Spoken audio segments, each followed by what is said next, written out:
Happy Wednesday. Welcome to the Scoop Order. Great to have you. The schedule's out, so we're going to go through that. There's a huge transfer visiting. There's a lot of transfer buzz we're going to talk through.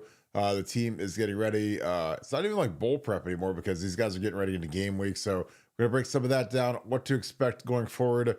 The tickets went really fast. I don't even think they hit public pre-sale. It was literally the season ticket holders had the option to buy 6 extra, and they all were bought. So I don't think the public ever got to buy any. So the resale market is about to be hopping. So if you want to come to the game, get ready. It's going to be nuts. And I think Tennessee's going to bring a lot of people. So this is going to be a very cool atmosphere. I'm very excited about it. So as always, if you guys enjoy our content, please leave us a like, click subscribe. Also click that little alert bell. Again, I appreciate you guys always kicking it with us. Again, this is such a huge show. It's a huge show because you guys make it one. We never forget that. We know it's the Christmas season. We appreciate you guys tuning in every night. Hopefully we bring you guys some Christmas cheer. Again, we appreciate the chat is always led by Steely and Sean Schrock and the crew. Devin, the Buckeye Boys. Thank you guys for always being in here. Make sure you support the Buckeye Boys. They're one of our podcasts. We're not partners, but we are kind of brothers. Devin's a great dude. He's been awesome. One of our first wrenches, along with Akeem and Kim, Sean Schrock, Sean Rawlings. I appreciate all you guys keeping this chat awesome. So just thank you guys real quick. So if you guys enjoy our content, please leave us a like, click subscribe, also click that little alert bell as we get this thing rolling. If you want to give Nevadabuck and I a Christmas present that is absolutely free, costs you no money at all, but it's the best thing you could ever do for us, is subscribe to our show on Apple Podcasts and also on Spotify. Again, that's completely free. It takes 20 seconds to do. I know a lot of you guys said, hey, I've been meaning to do it. Well, now is a great time to do it. And I appreciate you guys that have done it because we've seen the numbers grow. We're trying to get it caught up. YouTube is at 34,000 subscribers now. So I appreciate you guys have subscribed. Spread the good word. Again, it's all completely free. If you guys want our premium offering, BuckeyeScoop.com is the best premium message board in the game. It's not even close. The best of all time for Ohio State football coverage. So we'd love to have you guys join us on there. It's a great Christmas gift. If you have any questions, send us a note at BuckeyeScoop@gmail.com. Again, we appreciate you guys as always. We're very thankful, very grateful for you guys. So as always in the comments, shout out who you're watching with, shout out where you guys are watching from, shout out your city. I can't wait to start this thing up with Nevada. Gonna bring in Nevada. The schedule is officially out. A little top heavy with the Texas Longhorns. That'll obviously be the night game of the year. They can't possibly put that at noon, can they? But that needs to be the night game monster week one of college football. What are your thoughts on the schedule? I'm gonna toss it up on the board. Yeah, I mean, I think it's a very manageable schedule. I mean, frankly, the only thing that I don't like about the schedule is the Texas game. And I'm just gonna, yeah, I'm strictly talking as a consumer of, I want Ohio State to win the national championship. And I look at that schedule and go, if that Texas game was Youngstown State or Mercer or whatever, how many losses do I see on there? And it's hard to, envision more, more than a couple. And I think a couple losses get you in the national championship, get you a ticket to the dance. I think if you slip up and Arch Manning comes in and beats you week one, could you end up with 3 losses and be left out? A la Alabama this year? Yeah, you could. So I think it's a very manageable schedule. I think Ohio State's really, we had a nugget on the board today talking about how Ohio State's, studying the impact of these, big marquee games. And I think what you're looking at is a classic battle between business administration, which likes the big marquee games because it helps them sell premium seats, suites, season tickets, sponsorship, etc. Say about, hey, we've got Alabama coming here. Hey, we've got Georgia coming. Hey, we've got Texas coming. And, they love those games from that standpoint. But from a football standpoint, I'm not sure you're getting rewarded for playing those games. And I certainly would argue that this year you definitely didn't get a reward for playing those games. So mixed reviews for me in terms of I think the schedule is an A- schedule in terms of being easy for Ohio State. And that's all I care about. Some people look at it like, I want 9 hard games because I want to see great games every week. Man, not me. I want to see Ohio State win. I like to see. I like Ohio State winning games. But Ohio State winning games makes me happy. I know it makes the board happy, and for all you people that are in the, I'd like us to see us play Texas, Georgia, Alabama, Oregon, Oklahoma, whatever, in 9 consecutive weeks. Man, put me not in that camp. I like the lower stress games, and but I think the schedule in general is pretty favorable for Ohio State in 2025, with the exception of that big Texas game to start off. Yeah, like I said, I like it. I mean, these schedules were made years in advance. So, I mean, we've got Georgia coming to town. We've got Bama coming to town. I mean, there's going to be it'd be interesting to see if there's adjustments and how that would work. Because in general, we bought ourselves out of playing Washington a couple years ago. We were supposed to go, I believe, I think Washington was actually supposed to come here because in 2007, we played there. We played 2003, we played them at home. 2007, we played them out there. I feel like we were supposed to play them out there again. Like it was another home and home, but it was like, we had to go there and then they're going to come here, which is probably appropriate. We bought them out of that. I know we bought Vanderbilt out because we were supposed to, in 2012, I believe we were either supposed to open with Vanderbilt or they're supposed to be our second opponent.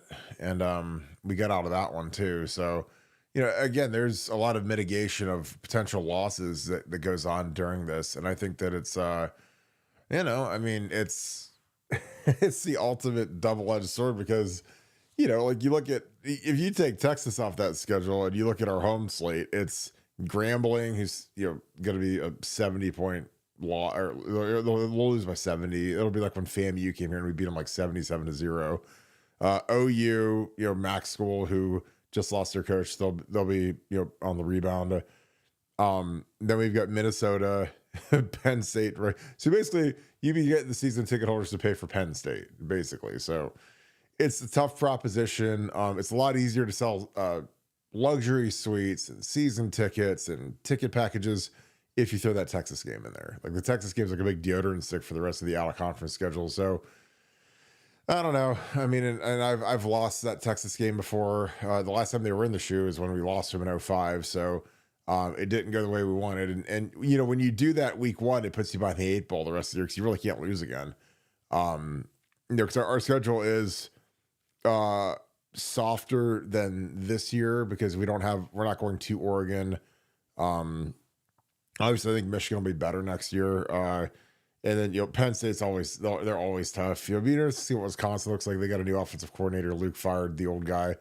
But otherwise, it's winnable. I mean, a tricky one is that Illinois game because, I imagine that'd be a big noon kickoff. And, at Illinois, I think potentially could be tougher than at Wisconsin because Illinois under Brett Bielema is a very, very physical team, very good team. They look a lot more like Wisconsin than Wisconsin does, like from a vintage, like physicality standpoint. And, when you've got Camp Randall looming, I mean, that stretch is going to be the season at Illinois, at Wisconsin, at Penn State. The hard part about Illinois is that it's like playing in a mausoleum because it's so, and the students I'm sure will show, but it's always quiet, kind of empty. The stadium's terrible. But the team is usually pretty good, especially with Bielema. They've been pretty decent, and he's building something pretty decent out there. But we went out there in 2006 and we stunk. We're 17-10 was the final score. That was the year that we scored 42 versus Michigan, and Troy Smith won the highest. We scored 17 points, and I think it was all in the first half. I think we were up 17-0 at halftime, and then we didn't score again in the second half, and it was just a slog. It's terrible. And but with Wisconsin, Penn State, I mean, I hate that stretch because at Wisconsin, 10-18, I would think they would try to make that a night game. I know the last time we played there was a night game. Could be a big nooner. I don't know. I'm sure Wisconsin is dying to have that thing at night so you can actually experience the majesty that is Camp Randall at night. But then we have to come home and play Penn State. So, I mean, you're going to have, really, I mean, Minnesota's a physical team too. So, I mean, you got a nice little stretch there with 4 straight, no bye week. And then you cap it off with Purdue. I mean, this is a pretty good stretch here because I'm looking at this and I'm looking for the buys. You have a bye after OU, and you got to play at Washington, which that'll actually be. You wish that you had the bye after that, and then from Washington on September 27th until Michigan. I mean, am I missing a bye? Okay, okay, my fault. We have a bye after Wisconsin, so I apologize. So I was worried about Wisconsin, Penn State. There's a bye between those two. So there's your second bye week. Because I was looking at that. I was like, man, this stretch looks brutal. But having Wisconsin, especially if it's a night game, and then you have that bye week, that makes me feel a lot more comfortable with that. So we'll have a bye week leading into Penn State. So again, if you had Nevadabuck as our AD and we didn't have that Texas game on there, I would love this schedule because I love having a bye week leading into what's probably going to be our toughest opponent in Penn State. But it is what it is. We're going to see the Texas Longhorns week 1, and we'll see Arch Manning, who I would imagine will be the Heisman favorite. So we're going to get a look at him. Nevada, anything else on the schedule before we get into a guy that can help us stop Arch Manning? No, and again, I hate even talking about this just because I just hate even talking about it. But as bad as Michigan was this year, and they beat us, so we don't have to relitigate that one. But you really think Michigan's going to be better next year? I mean, they're losing everybody on their team that was any good this year. So I got to see what they do in the portal, but I mean, I think Bryce Underwood will be better than whatever box of rocks they put out there at quarterback who beat us. So, I mean, I don't know, and maybe Bryce Underwood will be like Dylan Raiola and not really be a factor as a freshman, but I imagine he's going to be their starter next year, and he's more dynamic than the kid that just beat us. So, but I don't know. Like we'll see. Yeah, because I think Graham and Grant are pretty good on the inside. Those guys. One guy's going to probably be a top 10 pick, maybe a top 5 pick, and Will Johnson obviously for the time he played, and Loveland was obviously a big weapon before he got hurt. But I mean, it's hard for me to imagine Michigan taking like a huge step forward, considering those literally are their 4 best players. But that's just me. Maybe Bryce Underwood turns out to be the next. I just have seen. I hope they start him next year. I really hope they start a true freshman at quarterback. Because I mean, I don't know. Like you said, it obviously depends on who they get in the portal and what goes on. But it's hard for me to imagine them being better, even though they beat us, and even then it sucked and whatever it was. But yeah, that'll be interesting. That game's always tough up in Ann Arbor. I mean, like I said, they beat us with this terrible team this year. So we take it goes without saying that we take nothing for granted about that game. But yeah, I'll have to see what their portal ads are. Yeah, I think between the portal and a better quarterback and it being up there, like it's going to be a tougher game, I think. Now, again, I wouldn't have guessed in a million years. Again, me and you have talked about wagers that we could have planted, but it's just I didn't see this year coming. Nobody in the universe did. Obviously, 23-point dogs. So going up there is a challenge, and on the flip, like we're gonna lose a lot of people too. So I mean, we lose way more than they do. No. I was just talking about whether Michigan was a better team next year than this year. I wasn't talking about whether that game is going to be a tougher game. I think playing up there is always hard. Some really great teams have gone and lost up there. I'm just looking at Michigan's team. I mean, we take a step back next year for sure, but I'm not sure I see them getting much better. That was my only point. Yeah, I mean, maybe. I mean, I don't know. Like I said, this was the worst Michigan team since 2008. So I mean, like I said, I don't want to revisit the Michigan game anymore. But let me get into some of this safety real quick. We've got really good safety out of Purdue that we're looking at, and this is a kid who's a legacy at Purdue. So again, this is always an interesting conversation to have with dear old dad when you're getting ready to boogie on out of here. But this is a really good player. Again, Dylan Thienman is he's a kid that we want. He's a kid that we're gonna host. He's gonna go see Oregon. He's gonna come see us. So I imagine we're the final 2 at this point because he's not gonna get past us. So he'll have a decision to make. He's gonna cost some money. He was a freshman All-American. A dream. This guy would be a dream guy to pair with Caleb Downs. Like if I'm a kid like this, I would love to play with Caleb Downs and put one at free, put one at strong, rotate him around, play with Jim Knowles. I'm gonna toss his film up here for a second, but I like the kid a lot. I think he's got major upside. Nevada, again, we don't usually get excited about a safety, but we did get Caleb Downs last year, which is a little different than normal. But your thoughts on Dylan Thielman? And I'll get his tape turned on. Yeah, no, good, smart player. Guy that Ohio State really covets, and going to be a tough battle anytime you're going to Oregon, and you've got Papa Phil who could promise to make him his own shoe, um, like he did with Offord, and there's you never know how this thing's going to break out. But no, really good player, had a really good freshman year, really productive freshman year, and somebody that had caught Ohio State's eye early in the year.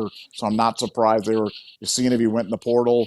I think there was expression, of interest from his side early on in this. So Ohio State's been noticing this kid for a long time, and be excited to have him on campus. Yeah, I mean, he's a Midwest kid, so that doesn't hurt. And I think I'm running a little bit of his tape here, but he's a big, talented kid. And again, he played on a terrible team, so you watch his tape, and he gets to the ball. He's got great ball skills. Here he is, getting a pick, getting his hands on a ball in Kinnick Stadium. It's a great hit right here. Ball goes flying. Productive. Like I said, a freshman All-American. He was on the Thorpe watch list, and you pair him with Caleb, and that's a great pairing in my opinion. Again, here he is, forcing a fumble, getting down in the box. Again, I'd love to have him and Caleb together. I think they'd be a perfect combo. Could take Lathan's spot. Lathan's gonna be on to the NFL, obviously, and we'll have our last year with Caleb next year. But this kid is he's dynamic. Again, he had to play on a bad defense, bad team, so the stats probably aren't as much as he'd like. But this is a guy that you empty the clip to try to add to replenish the secondary. Because if you get him and Caleb together, that's as good of a duo as we've had, and it really eases the blow of losing Lathan. Lathan was all Big Ten. Lathan was a great player here, but he's out of eligibility, so you got to reload. And kid's the leader. It's funny, of all the schools, I actually have a really good source inside of Purdue. So they love this kid, and great kid, great leader, great family. Well, I like Caleb, honestly. I mean, they have a lot of the same traits. He's not anywhere near as talented as Caleb, but this guy's an NFL safety all day, in my opinion. Again, does a lot in the box. And again, I think this kid's got he's 2 years in, so he'll have 1 year, maybe 2 years left if he stretches out to his senior year. But yeah, the kid's he's productive, and he's got major tools that would make I think Jim Knowles very happy to use. So again, I love this kid. I hope we get him. It's gonna be tough. I always hate when I say that we're going against Oregon, but if I'm this kid, I think that there's a fringe benefit to playing with Caleb Downs, because you're playing with the best safety in the country, and this kid could be one of the top 10 to 5 safeties in the country. So why would you not want to work with Caleb? Kind of become like tag team partners, kind of. Because again, if there's a guy Caleb's a generational top 5 NFL draft pick type safety, and there's not many of those, but Caleb's one. So I'd want to play with a guy like that. I just think that there's a lot of learning that you can do when you go to a place like Ohio State.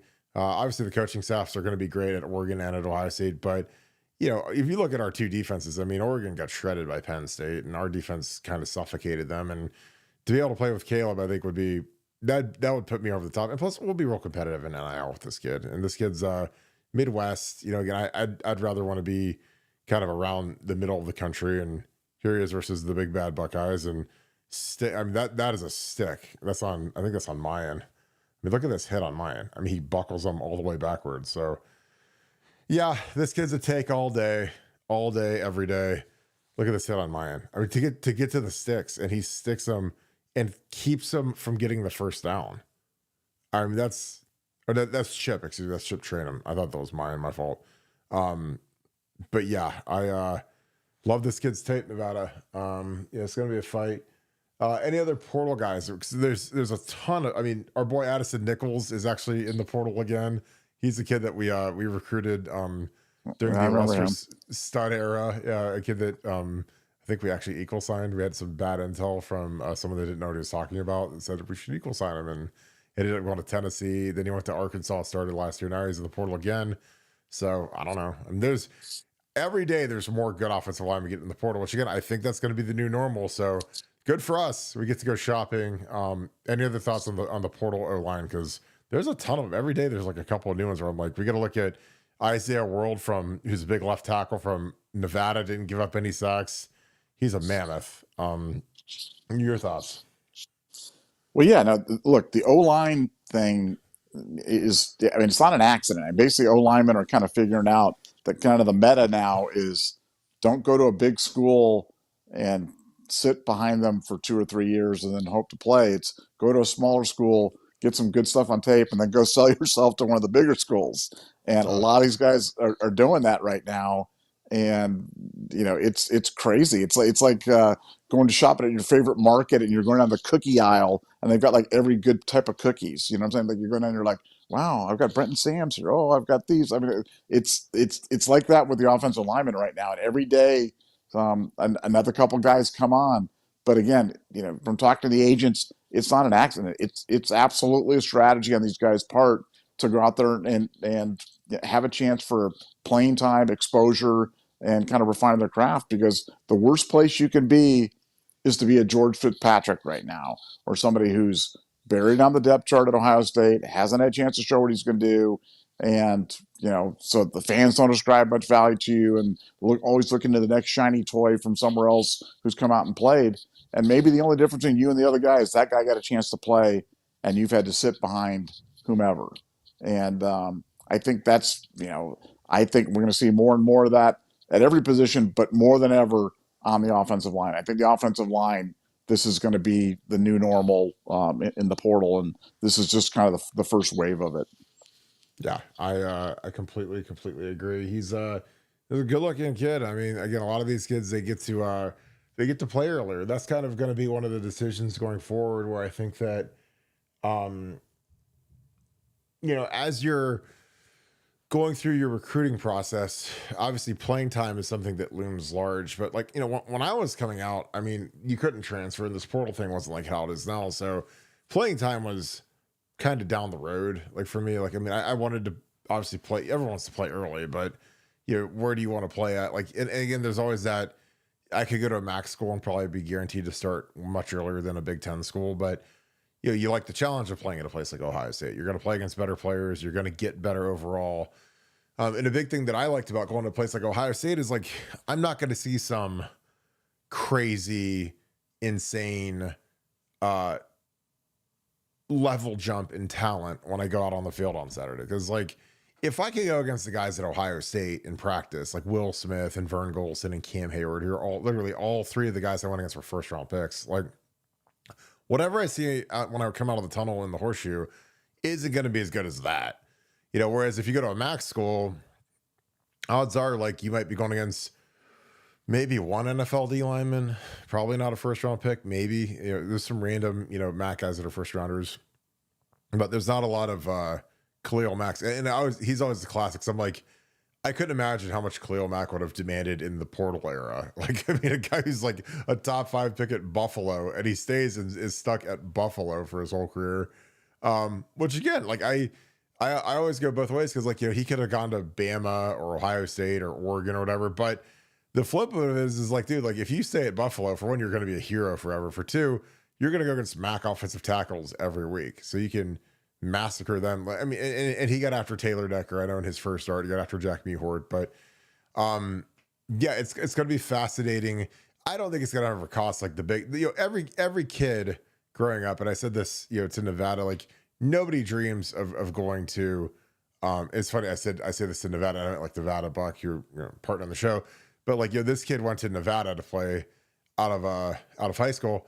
Nobody's ever dreamed of going to Nevada to play college football. No one's ever dreamed of going to Akron or Kent State or Bowling Green.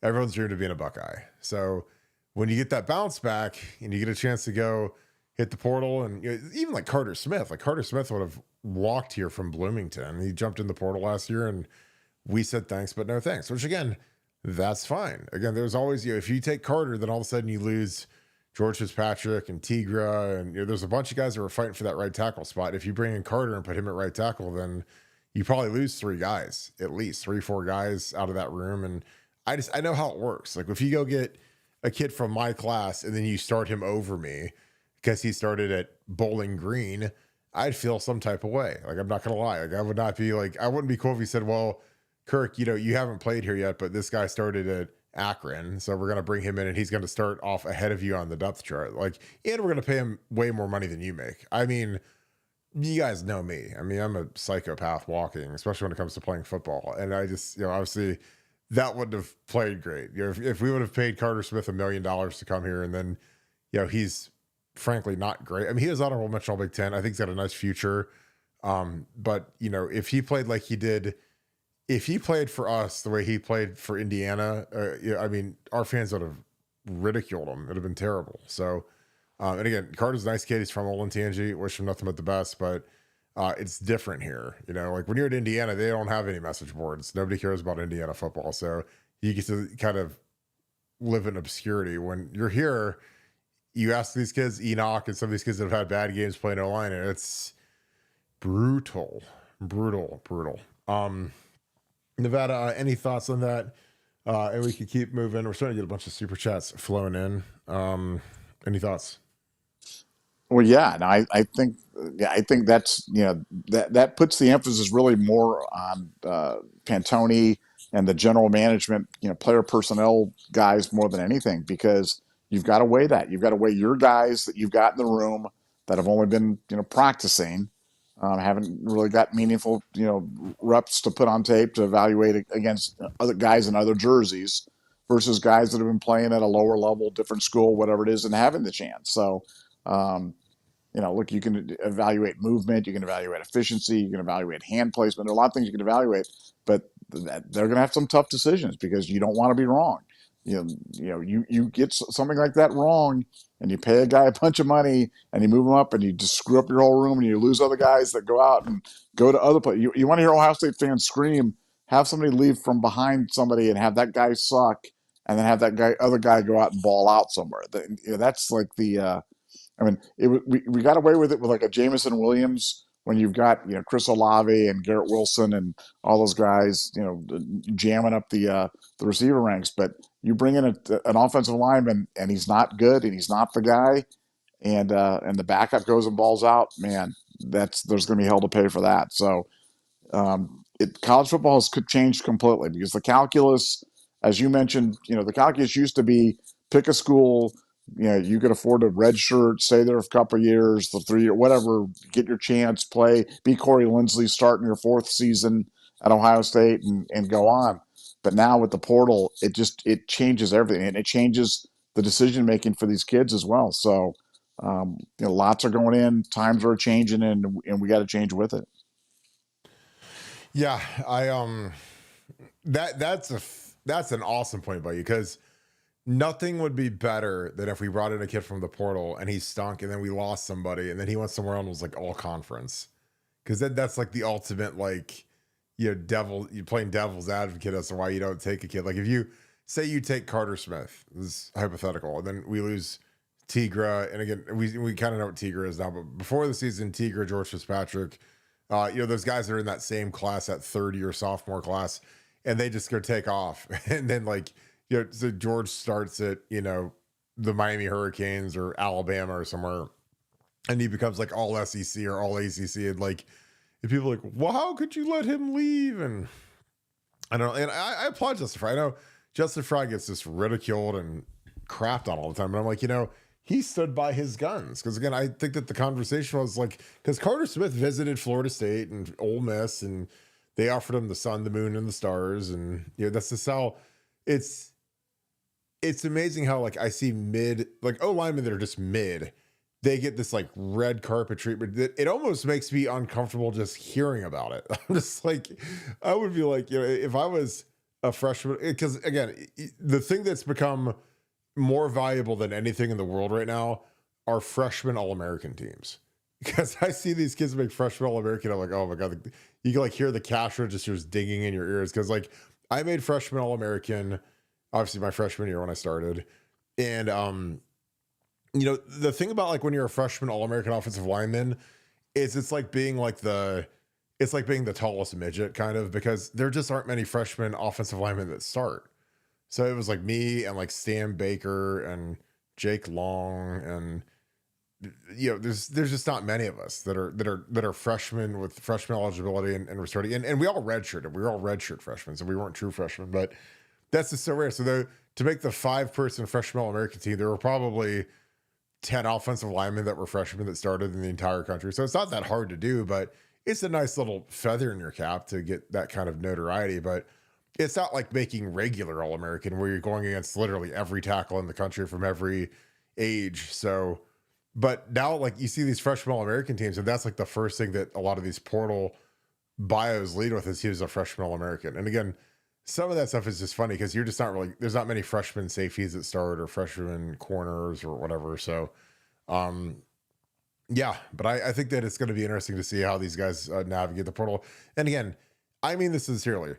Nobody has crushed the portal like Ohio State. Nobody. Like you look at the guys we got on the portal last year, and it's like hitting a grand slam with every single guy that we brought in. That was a big ticket guy. I'm talking your quarterback was great, your center was great. We got Josh Simmons the year before, he was great. Quinn Sean was great, Caleb Downs was great. So it's been pretty incredible. A great run.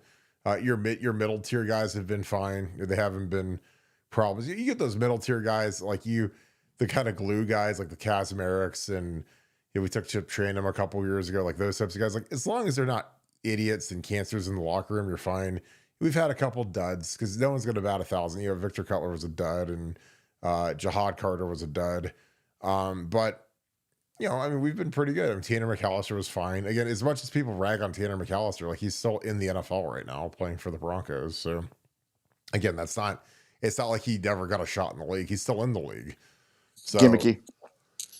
I know gimmicky, but like he started for the Browns, like a couple. Now he wasn't a full-time starter, but like, in spot starts, like he was playing for the Browns a little bit, and he went to the Broncos playing there. So I don't know.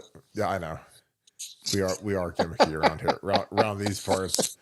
But 4-5. Yeah, it's Gimmicky. The nickel defense. Oh my God. So yeah, it's an interesting time right now with Ohio State. They're starting prep right now. We got some reports. They're getting ready to practice. It's just so different because they don't have the traditional bowl practice. Again, in the old days, which was even like last year, they would have like 3 weeks to get ready for the first playoff game or for the Cotton Bowl or whatever. And those practices were like the killing fields, and those were like real. Like Truss used to put the screws to us in bowl practice. I mean, it was especially the young guys, which again, we deserved it. Like if you're a guy that's not playing, we would scrimmage a lot, and we would do a lot of stuff where like the older guys, like the Craig Krenzels and the Will Smiths, you kind of walk off the field and be done. And then the young guys they put the screws. And again, I always thought that was really good because again, you're trying to set the pole positions for the spring depth chart. So those are like my Super Bowls, like those winter practices, because if you ball out and you out there killing guys, then you're going to be up high on the spring depth chart. You'll be first team or second team, which is where you want to be.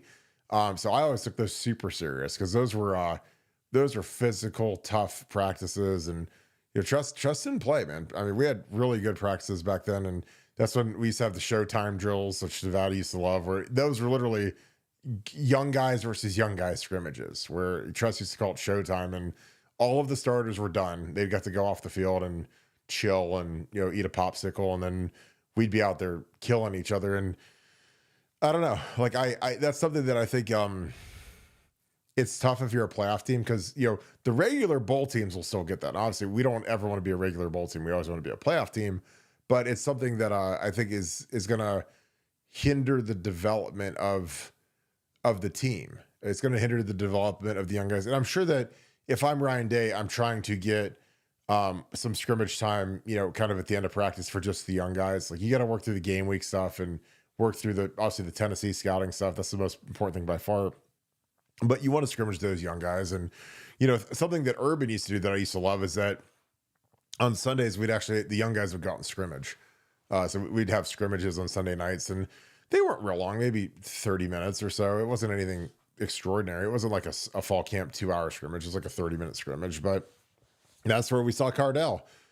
You know, we used to call Cardell Bambi on ice because he was like a big, dopey, fat face, you know, chipmunk cheeks kid. And he didn't always know the plays, but I mean, he could run and he had a cannon for an arm. So it would be fun. We'd be out there and, you know, Cardell would have to earn it out there, man, because we had some bad offensive linemen, like Kyle Dodson and some of these guys that were, they couldn't hold blocks. So Cardell would be immediately under pressure and he'd scramble out and then he'd throw like a laser beam, like a frozen rope down 40 yards. I was like, man, if we could get this kid to just harness and focus and not tweet about not coming here to play school and, you know, dumb stuff like that, like this kid could be like something. And again, like Cardell was a hard kid to hate because he was so funny and so like he was just a good kid. You know, he just needed some little guidance, little correction. But those scrimmages were like, I was like, yeah, this guy's got a cannon for an arm. And you know, there were some people on the staff that actually thought he would be better than Braxton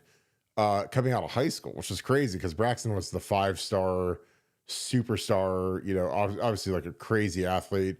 But Cardell just, I mean, like if you look at the upside, I mean, Cardell's like a horse, humongous, and he's got a cannon for an arm. And it turned out like it was, I mean, it wasn't completely right, but I mean, you know, Cardell got drafted to play in the NFL as a quarterback for a little bit. So it wasn't too bad.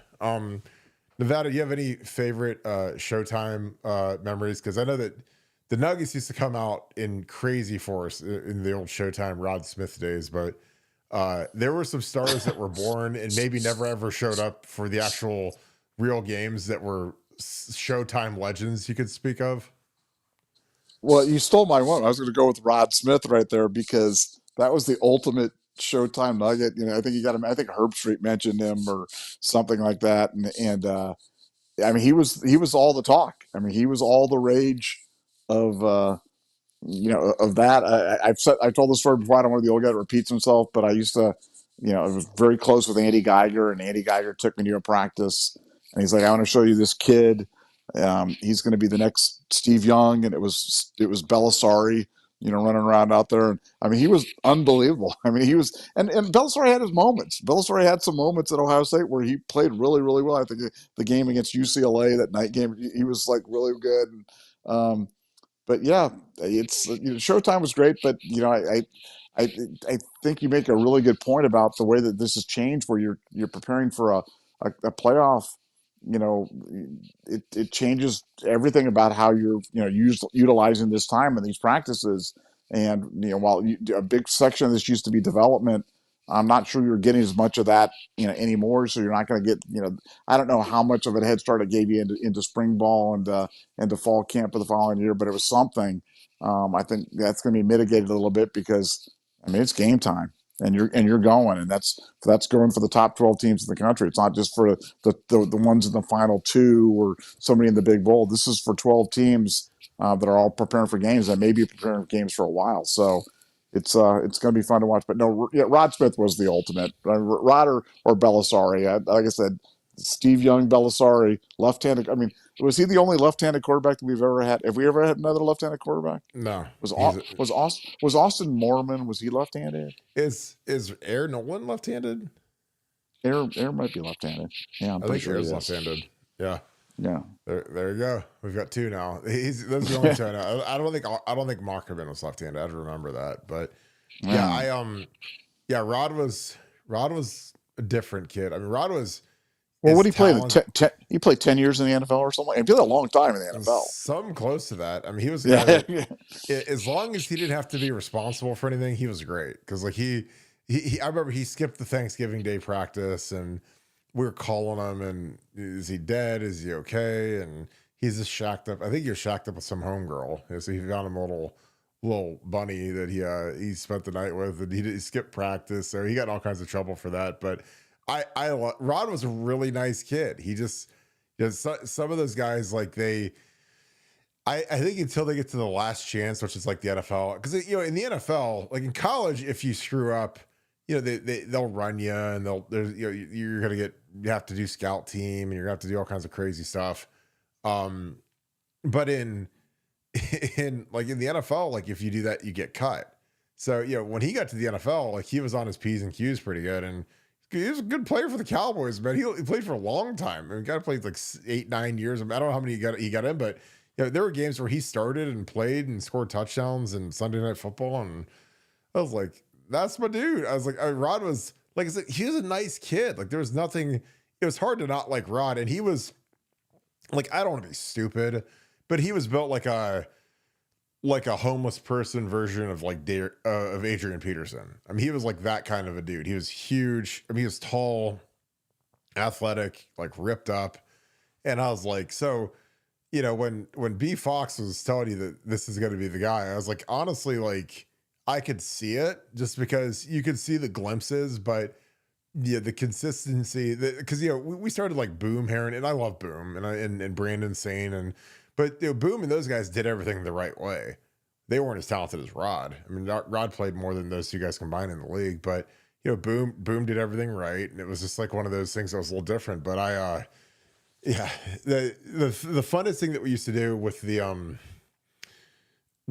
Showtime, and again, I'm gonna have Tress on because, like I said, I talked to him. He's in Vegas for D'Antonio's induction, but he used to do this thing called Last Play in the World, and what it was everybody that was out there on offense and everybody that was out there on defense, all the players would go, and on the offense, it would be every player on the defense would be on the field at the same time. So this was like 22 versus 22. This wasn't like 11 on 11 like a regular football play.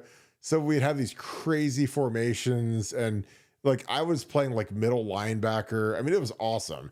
And we had like 10 defensive linemen, and we'd run one play, and it was always some crazy like whatever. I remember like Kurt Lukens, who was a safety, who was my roommate my freshman year. He was like the quarterback because he was like the only guy I'd ever taken a snap on the whole defense. So he's under center, and they try to run a play and they fumble it. And I remember I picked it up and was running down the field with it. And of course I get hawked. I'm not that fast anyways. And then I had knee braces on, so I got ran down. But that was like some of the cool stuff that Tress used to do. That I was like, this is pretty funny because it's like you're playing like little kid football when you've got everybody on the field at once. And we'd run all these wing ding plays. We only did that at the very end, the very last play. We did the last play in the world, and that was like a Tressel thing. But that's why he was the best, man. Because he keep practice fun. But those were like wars, man. I mean, those Showtime scrimmages, because like everybody was gunning for a spot, and you have to understand, like when you're a scout team player. So just to give you the vernacular of like a football team, like in general, when there's practice going on, imagine like if you're in the indoor, which we're actually outside just because we're getting ready for the weather, but normally during the build up to a bowl game, you're in the indoor facility. So it's a 100-yard field.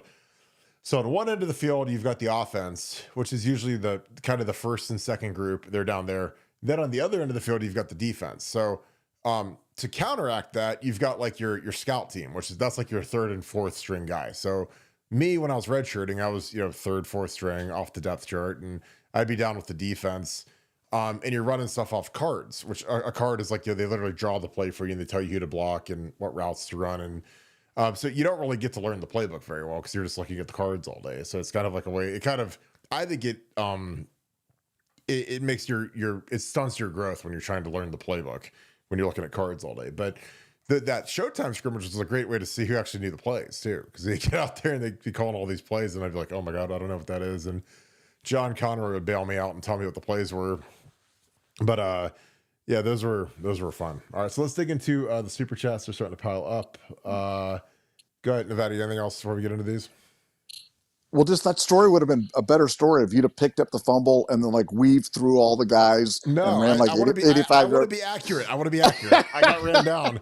No, I got to like midfield because like I scooped it, but I'm running. And again, they've got 30 guys on the field. Like 30 guys are chasing me, and they're DBs and safeties. And so if I outrun all those guys, then we're definitely in trouble. And I've got knee braces on, so they're but if you'd have done that, also Tressel looks like, who is that? That's Barton. Yeah, like Bear Bryant, exactly. Forrest Gump. Yeah. Exactly. Yeah. Like a Crimson Tide All-American. Who's that? That's Burt Carton. Oh, let's give him the ball. And then they started giving you the ball. Like, man, what a great story. That is unbelievable. I do wish that everybody could wear knee braces, because wearing knee braces sucks so bad, because it's like it really makes you way slower. But it was to keep your knees from getting blown out and getting rolled up on in the pile. But all the offensive linemen got to wear them, and we hate wearing them because they rub and they're just terrible. But yeah, it was it was a good Hey, time. All right. Forrest Gump wore knee braces too, man. I'm telling you, like the story, these similarities keep coming up there, man. I know his exploded though. He was so powerful and explosive. Oh, here we go. Mike Green, thanks for the 5. Brian Hartline to West Virginia. He will lose all his wide receiver opportunities if he turns head coach. Shake my head, bad idea. Well, they named Rich Rodriguez as the coach, so Yeah, that rest died on the easy. vine. Yeah, I mean, it was Rich Rod. They were interviewing Matt Campbell from Iowa State. Matt got an 8-year extension from Iowa State. Brian, I mean, Brian had no chance of getting that job. Like, I mean, West Virginia is a good job. Like, you're not going to give that to Brian as a first-time coach and a guy who's never been a coordinator before. So, again, I know that Brian is in vogue, but like West Virginia is a tough job, man. I mean, you better be ready to go in a big way. And I don't think Brian's ready to be a head coach. Now, I could be wrong. I mean, he could totally prove me wrong, but he's never even coordinated an offense. Like Ryan Day, when he got promoted to be the head coach here, like he ran our offense for a couple years. So much different situation than just being wide receivers coach. Now, again, I know Urban did it, but it's not the standard fare. And again, I think that if I ran a search firm, which again I probably should, because I look at how bad some of these hires are for these universities, I would say you can't just hire a position coach unless it's an O-line coach to be your head coach, because you got to run half the ball. You got to be a DC or an OC before you can really do it. Urban was different because he was at Bowling Green, but Urban's a supernova. Like there's nobody like Urban. So, but Brian's going to keep taking these interviews because again, they're good practice. You're sitting across from an athletic director, from a president, from probably a search committee of, 3 or 4 people that are distinguished from the university. And it's good practice for Brian. Eventually Brian's going to be a head coach. Like, I mean, I think, when I talked to Brian a couple years ago, I saw him at town hall and they were hosting visitors and it was just me and him. And I said, Brian, you need to go call plays somewhere. And he's like, why do I need to do that? I was like, well, because so that you have some sort of a utility as a head coach, as opposed to just being the wide receivers coach and coaching. And again, he's great at that. He's the best that maybe there's ever been. But, you got to have some utility. Like you've got to have like you look at like the really, really good coaches that are in the profession. I mean, it's funny because Bill Belichick is actually the head coach of North Carolina, but he was as good of a defensive schemer and play caller as there's ever been. And Kirby Smart was a great defensive play caller. Saban was a great defensive play caller. Ryan Day, great offensive play caller. Lincoln Riley. I mean, Dabo was a guy that went from receivers coach right to head coach, but it's just very uncommon. And Brian's got the potential to be a great head coach, but he's got to go. I don't know if he'll ever be able to truly spread his wings here under Ryan Day as a play caller, because Ryan will trust Chip Kelly, but when Ryan's in the fire, he's not going to hand the play sheet to Brian Hartline, who's never called a play. He's called a play on Madden maybe, but he's never called a play in real life. So, Ryan, he's got, it's one thing if Chip Kelly screws the pooch, which he did versus Michigan. It's another thing for Brian to, call it, and then you lose the Michigan game because Brian Hartline gacks it up. So I don't know. Like again, I know that Brian eventually will move on, and that's been like a running joke because I said that on the board that, hey, at some point Brian's going to want to be a head coach. He's like, oh no, he wants to be the receivers coach till he's 75 years old, until the day he dies. I'm like, no, he doesn't. I know the kid way better than you guys do. I know what he wants to do. And again, what he wants to do is the same thing that every college football coach in the entire country fantasizes about, which is running their own program. Imagine if I was sitting at the chair that's at the head of the table instead of the chair on the side of the table. If I'm at the head of the table, I would do it this way or that way. I'd be the head duck. I'd be the Urban Meyer, the Jim Tressel, and I would be, the guy that ran the dictatorship. And again, that's what we all dreamed of. When I was in that staff room, it's like everybody wants to be the head duck, but that might be a little different now though, because like Chip Kelly left being the head duck to being the side duck. So I don't know. Nevada, your thoughts on Brian Hartline and his flirtations with West Virginia, which again, I think it's good batting practice for him, but he was never a real candidate for this job. No, but what did it do? I mean, could it shake up a little more money out of Ohio State to keep him and do stuff? Of course, absolutely. I mean, so it's a win-win for Brian. The only bad thing is obviously creating any illusion of instability with your wide receivers because other teams are poaching J.J. Smith, other teams are poaching Carnell Tate and stuff. But Brian can get through that by going, "No, I'm not going anywhere." He can put out another tweet like he did a couple of years ago saying, "I'm here, I'm flattered, but I'm going to be a coach." So yeah, I didn't really take it all that seriously. Um, but it did maybe look up the lyrics of the song "Country Roads" by John Denver. He says, "Take me home, country roads, to the place I belong, West Virginia, Mountain Mama." Mountain Mama. Did you when I had you on mute? Did you write that on your hand so you'd be ready to go No, as soon no, as I threw it to you? I did not. I had my intern write it down for me right there. No. The guy that he writes all my material for me. Kiko, Chico, Kiko, the intern cat. Kiko. No, that's Hazel. That's Hazel. That's Hazel the cat. Kiko and Chico and Hazel. Yeah, Kiko, Chico, and Hazel. And Winnie, my deaf Pomeranian. I love that. By the way, I'm going to put out a disclaimer because this is pretty funny. So Sean Schrock, who I love to death and texts me all the time, great dude, along with Steely, my guys. He said, "Kirk, you were absolutely hilarious in the Menace chat today, like Zach Smith show." And I was like, I wasn't on the chat. I've never been on the chat ever. And so just to give you guys a little look into the world of Kirk, and we don't do everything under our screen names, like our Twitter and our stuff. That's not me, but I always get attacked. People are like, "Oh, there's Kirk being a douchebag. There's Kirk being an idiot." I'm like, I'm not even on Twitter. I'm not even if I'm typing something, I'm typing it on BuckeyeScoop.com. But it's funny. He's like, so whoever was controlling our YouTube, and again, I know who it was because it's he works for us, but we've outsourced a lot of that kind. Our Twitter's completely outsourced. I never tweet on that. So just giving you guys a little heads up. So when people are like, "You're hilarious on here," and I was like, "Well, it wasn't me. I know exactly who it was though." So, and the guy that it was he's always funny, and there's no bigger troll on this earth than our guy, the funkster. He's pretty funny. Gabe Gaines, thanks for the 5. Appreciate you. Should we wear the blackout uniforms for the Tennessee game? Also, what's the Hartline news? Interviewing for W Nevada OH. We're wearing these all red jerseys that I think look terrible. I mean, I wish we'd either wear the regular stuff. I love the blackout uniforms, are my favorite uniforms of all time. I would wear those every other game, but I think we're wearing the all reds Nevada, which again, I don't love them, but the color rush reds, but that's the rumor. They want us to scarlet out the stadium. What are your thoughts? I mean, for the playoffs, do you want to wear a color rush or do you want to wear the regulars? What are your thoughts?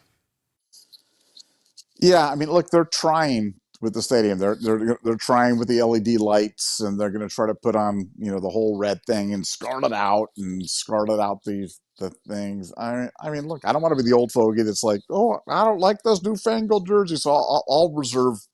I'm still. There was an NFL game like a couple of years ago or whatever it was, where like one team wore red and the other team wore green or something. Do you remember that? It was like a Thursday night game. Yeah, it was yellow. It was the Rams and the 49ers. One was in all yellow, one was in all red. Or whatever it was, man, it gave me a headache watching that the whole time. You know what I'm saying? It nearly kicked in epilepsy for me, and I started to flutter like the old Pokemon cartoons or something.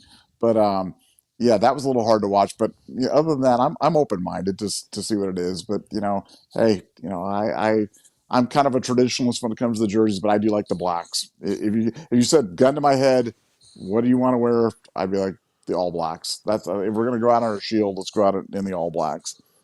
If we got to wear red, I like the playoff ones that we wore. I like the white ones that had the chrome Nike swoosh. Those things were hard as rocks. And again, if they said, "Kirk, what should we wear?" I'd say, well, wear a third jersey, but make it look kind of similar to our regular jerseys. Don't make it look like bright red with bright red pants. Because I like our silver pants. I've always liked that more than the red pants. No, but explain something to me seriously. And this is a serious question. This is not a work. Okay. This is how you guys know it's not going to be a serious question. Go ahead. No, it's a serious question. Okay, let's go. It's a serious question. are my eyes wrong, or is like the red some different what they're wearing, like on the sideline, what they're wearing, like the guys, like they came out like I can't remember whether it was like the practice jerseys or the one that the coaches were wearing or something, but it didn't look like our scarlet. It looked like some sort of orange type of color to me. Are my eyes going? Is that what it is, or was it the sun, or what was? It's a serious question. Well, I think that the red is like brighter. Like I think these are the jerseys that we're gonna wear. This is the rumor, and again, I don't kill me if I'm wrong, but it's like this scarlet out thing right here. So, I think that it's a brighter red than like the old jerseys. And again, I'm not trying to be stupid, but I kind of feel you on that where it looks more highlighterish red than the old dull red. Which again, I like again, I love our red jerseys at home. I mean, I've got a couple of them hanging in my closet right now that look great, and I don't know. It seems like when they do these color rush ones that they're like a brighter shade, like they pop more, I think. But again, could be wrong.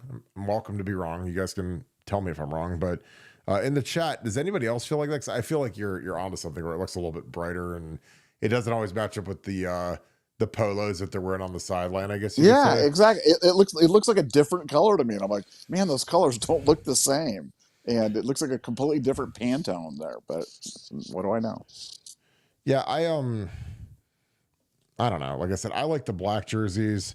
I like the like my favorite ones. I'm just trying to see if these are the ones that they've got that they had the chrome Nike swoosh, and those things were crazy. You know what ones I'm talking about. I'm trying to remember what games we wore those in, but it was for the playoffs for sure. Um, I'm like literally googling this like live just so I could try to find this thing for you, but like the chrome Nike swoosh went crazy, and I don't know what we wore those for, but they were sick. Yeah, I'll see if I can find that later. But yeah, we've had some of our playoff uniforms have been awesome. But I don't. But the all red isn't one of them to me. Uh, Gabe Gaines also he asked about the Hartline news. We kind of addressed that. He's staying at Ohio State. I'm sure he'll probably get a bump in pay because he took an interview. Is what it is. SC Buckeye, thank you for the 5. Thank you for being an ultra member as well. Could Ohio State and Texas get together and cancel to help both teams? It would make sense in the new playoff era. Nevada OH. I mean, that would make a lot of sense. I just don't know if they're, if either team would want to initiate it. Because, I mean, do you want to be the team that bailed? And what kind of buyout is there? Because the problem is if you're this late in the game, it's going to be hard to find an opponent. That's the thing is like, Ohio State is not going to give up having their 8th home game when, especially that Texas game is going to make them a fortune just because of the ticket prices and the amount of revenue generated around the school. And, like, let's face it, those those Texas games, those are big fundraisers for the hospital and for all the donors and, like all of the people that are fundraising. Like that's the premier game that you call up your $100 million dude and say, hey, I got 2 tickets to the development suite for the hospitals for the Texas game. Would love to have you. Would you be interested? Oh yeah, I'd love to come. I mean, it's a lot easier to sell that one than Grambling and OU. So I don't know. I mean, it'd be easier to find an opponent for the second year because I'm sure we're going to Austin the next year. But I think it's a little late in the game. Like it's hard to cancel like this close to, because it doesn't seem close, but I mean, guys, that game's in, like the end of August. So, I mean, we're in mid-December right now. So it's going to be honest pretty quick here. Nevada, your thoughts on that? Do you think that teams would ever get together and cancel a major game like that? I mean, it would make sense for both teams to ensure they make the playoffs because whoever loses that game is going to be up against it. I mean, you got to run the table basically to get in, maybe have a second loss. But what are your thoughts? I think it's hard now. Like you said, it's hard to find those other teams that are available. So it really puts them against. But I guarantee you they're having discussions about that stuff. Every top team is having discussions about that. And especially with the Big Ten, the big thing with us used to be about premier matchups. But now that you've added UCLA and USC and Washington and Oregon to your schedule, I mean, as a fan, you're going to get plenty of good games. You're going to see plenty of good games with Ohio State. Do we really need to layer on another layer of do we need to make it the most difficult path possible? And I mean, quality wins do not matter. They absolutely do not. Penn State does not have a quality win on their schedule. Indiana does not have a quality win on their schedule. And they're both, Penn State got ranked higher than us. So quality wins do not matter. I think playing these games is a high risk, very low return from a football standpoint. So I would cancel it tomorrow. Well, yeah, I mean, the thing you look at is, oh, good God. Like, you look at Texas's schedule next year. Like, they've got Georgia. They got to go to Georgia, to Florida, at Kentucky. They've got to go. They've got A&M. So, like, for them, it's a whole different ball of wax because they got to play at Georgia, at Florida, back-to-back weekends. So it's like, welcome to the SEC. No, they go Oklahoma at home, or excuse me, in the Red River Shootout in Dallas, then at Florida, at Georgia, then at Kentucky, at Mississippi State. I mean, and again, this could change because this order isn't settled yet. So I'm just looking at a future schedule. So they haven't announced their thing, so that could get switched around. I imagine it will because I was like, they're not gonna have 4 straight road games. That's crazy. Yeah, if I'm Texas, I'm trying to get out of that game like tonight. Absolutely.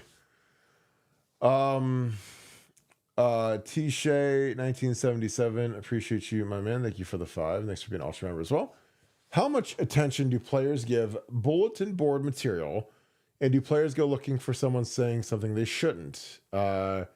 UTDBU says some stuff. Or excuse me, I think that was Andre Turrentine or whatever his name was. Turpentine or whatever. Yeah. He's transferred out of here and he starts for Tennessee now. I mean, the funny thing about like billboard stuff is like, I found this out, and this is why I love Urban Meyer to death. But like Urban, like he told me like when they're getting ready to play us, and it doesn't matter, they beat us to death, fair and square, whatever. But he had his guys make stuff up that we said and plastered that all over the boards because Urban's the master of psychology. So like, he's like, do you believe what all these Ohio State guys said about you? He put up all these fake quotes in the thing where, we were calling them, terrible and trash and slow and dumb and murderers and whatever else we could say. They put that up in the board, and he would make quotes up and have the guys put them up on the board. And I was like, that's actually kind of funny. That's hilarious. But I mean, I think you file away some of the stuff. Like I've got probably a longer memory than anybody in the history of football because I remember what everybody says. But like when Mike Hart and those guys were running their mouth at the Big Ten conference, like I kind of filed that away because I was like, we went from being the wire to wire #1 team. We get smashed by Florida. And then I have to go to that stupid Big Ten conference thing and hear about how we're going to be 3rd place or 4th place in the Big Ten behind, Wisconsin and, Michigan was the unanimous #1 because their guys all came back. Our guys all left. Wisconsin was like 2. I think we were 3 or 4. And, again, those guys were, what's sad is like, those guys were a lot like our guys this year, except they didn't have the playoffs. Like those guys, they all came back to beat Ohio State. They were all 0-3.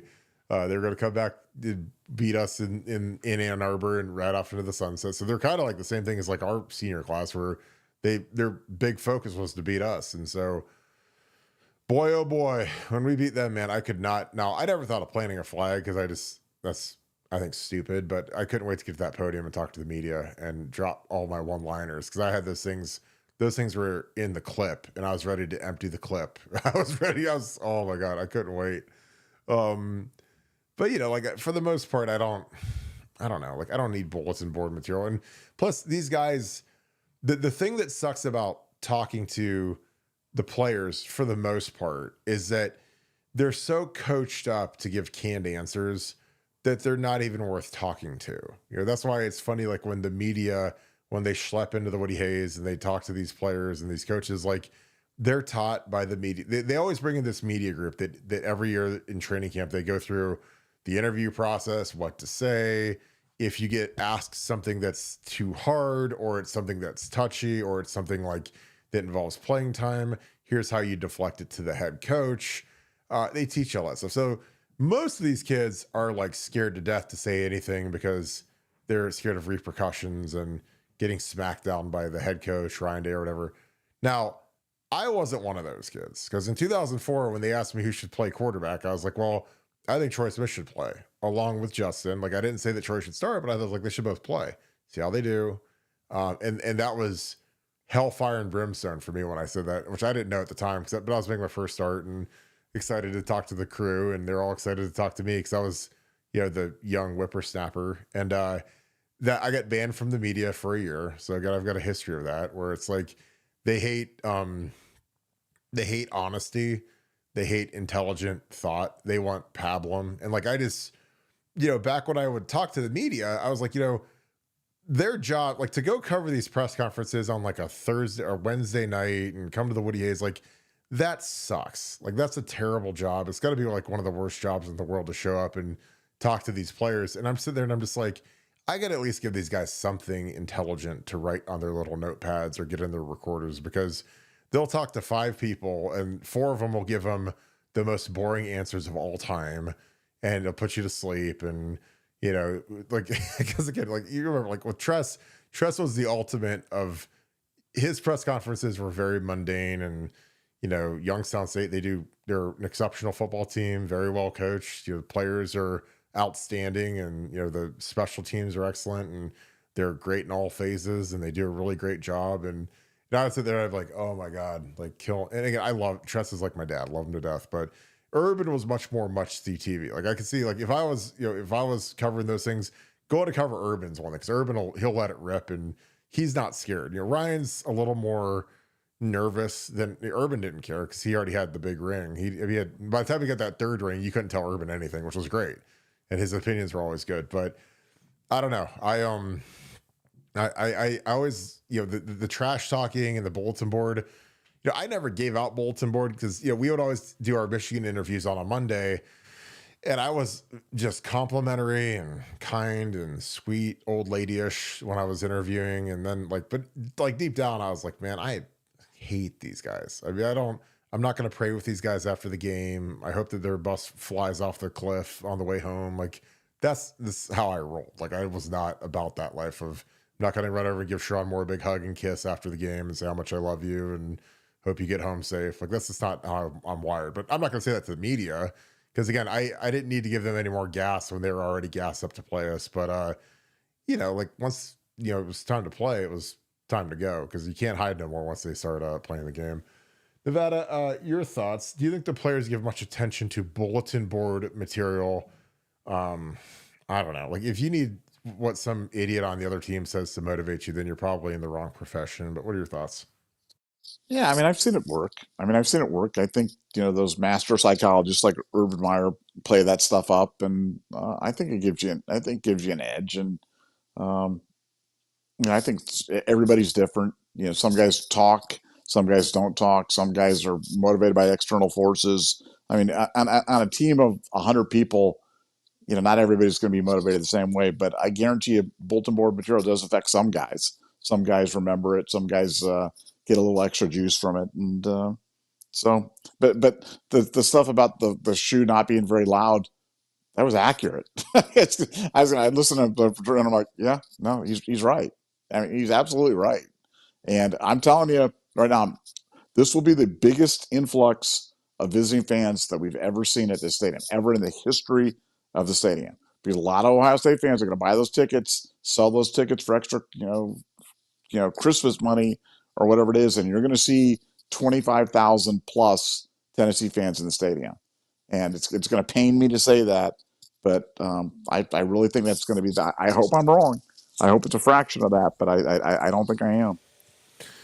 No, Tennessee's going to roll deep into this thing. I mean, you can't get a flight out of Nashville. It's a 6-hour flight. And again, they've never been to the shoot. We've only played one other time at a bowl game, so this is like that once in a lifetime trip for these guys to come see the horseshoe, and they're going to come because again, everyone's excited about playing in the playoffs except for a fraction of our fan base. A fraction of our fan base is like just miserable, but like I cannot wait for this game. I think it's going to be amazing. Like if I was a player, it'd be like Christmas. I'd be like, I can't wait to play in this game, play in the winter, December horseshoe. Like, I don't know, man. Like I said, what an opportunity for guys like Jack Sawyer to go out and punish somebody one more time in the horseshoe. And if they don't have that mentality, then they're just dead. They're cadavers. Because like I said, this is like you got resurrected from the death of losing your senior day game where you see your mom and dad on the field and give them flowers and take the photo and all that. Like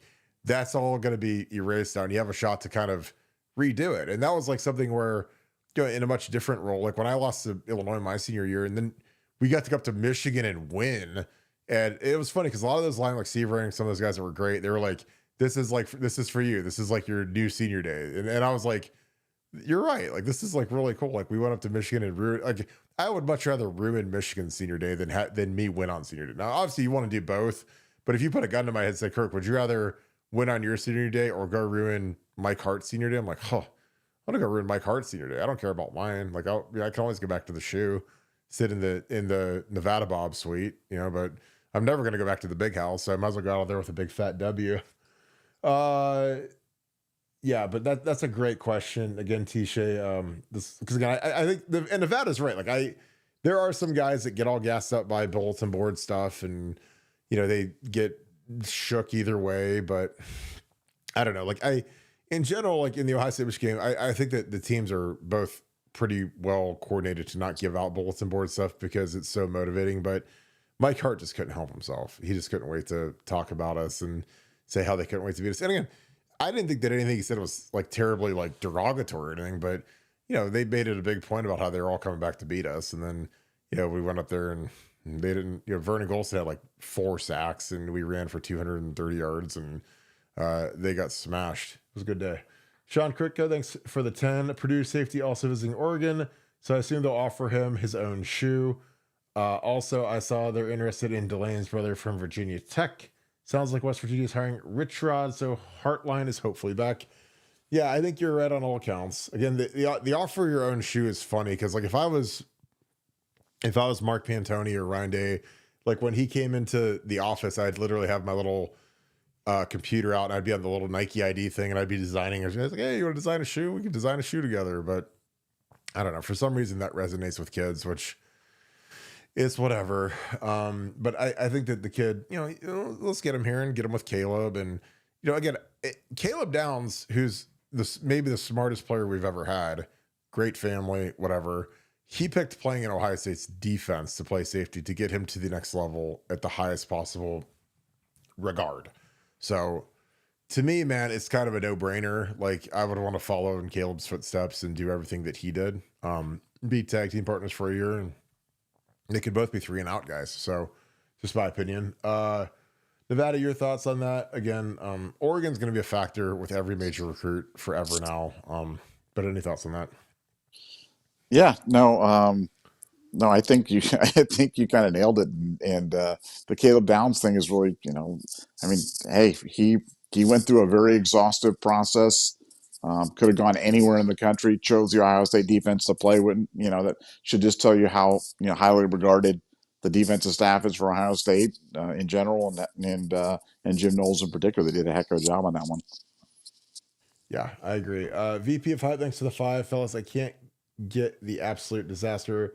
That was 2 weeks ago out of my head. Body work considered helped me feel good about the next week. Well, we're still, again, I keep going back to this. Like, we're still one of the 2 or 3 most talented teams in the country. We have better players than Tennessee, but Tennessee has great players. Like, Tennessee is, if they were in the Big Ten, they'd be one of the 3 best teams. I think they're better than Penn State.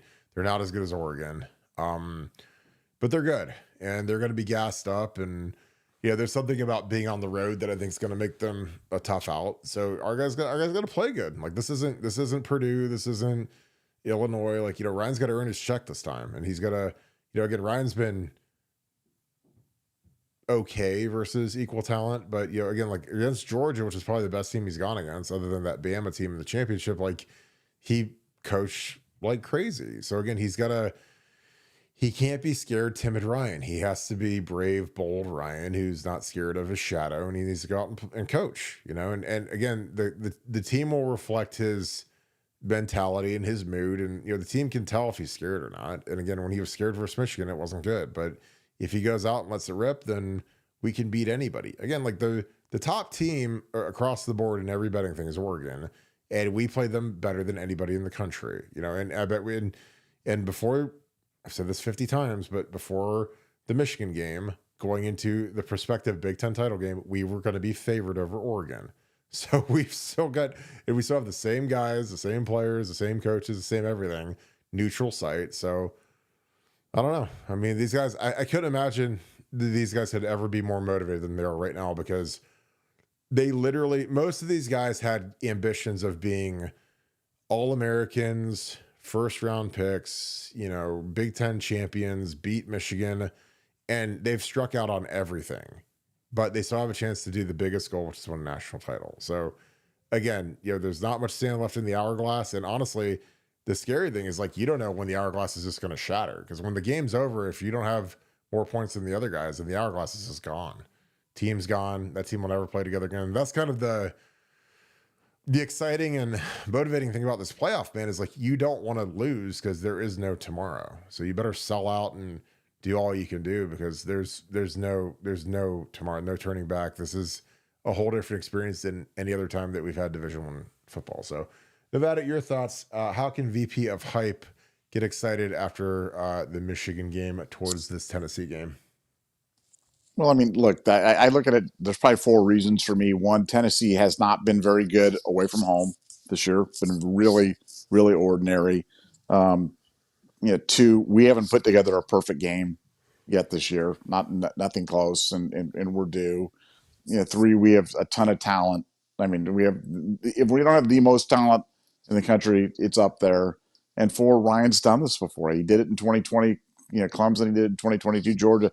He's pulled some big games, out of the hat. And yeah, I think given the pressure, he's got no choice but to do it again. And as you said, all you have to do is just let her rip. And if he does that, I think we'll be just fine. We're due some puck luck. We haven't had some of that lately, and that's a big. I mean, look, every game between comparable teams comes down to 5 or 6 plays that they all do, and we're due some luck. We're due some stuff breaking our way, and I think we're gonna have a good outcome in a couple of weeks. I'm excited for it. Yeah. Devin, thanks for the 50. Appreciate you, my dude. I hope you're doing great. Thanks for being an ultra member. Thank you for being a wrench as well.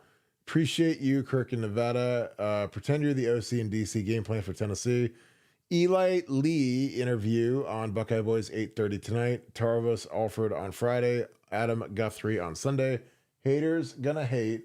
Losers gonna lose. 24-25 Natty Lock. Nevada OH. I Make sure you guys follow Buckeye Boys. Spell it with a Z, because they are hip like that. But they're going to be on at 8:30 tonight, so make sure you guys buzz over there. Follow our boy Steely over to Buckeye Boys and check out their show. They're interviewing, I think, everybody in the recruiting class. So they've had a really nice series, so make sure you check those out.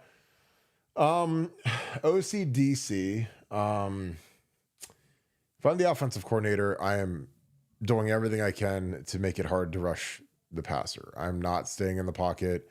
I'm not sitting there and letting these guys have a stationary target. I'm moving Will Howard around. I'm sprinting him out, bootlegs, nakeds. And the most important thing is I'm getting rid of the ball fast. Don't hold on to the ball unless you want to get killed. Again, Georgia was excellent at getting rid of the ball quick. Georgia's got a really good O-line.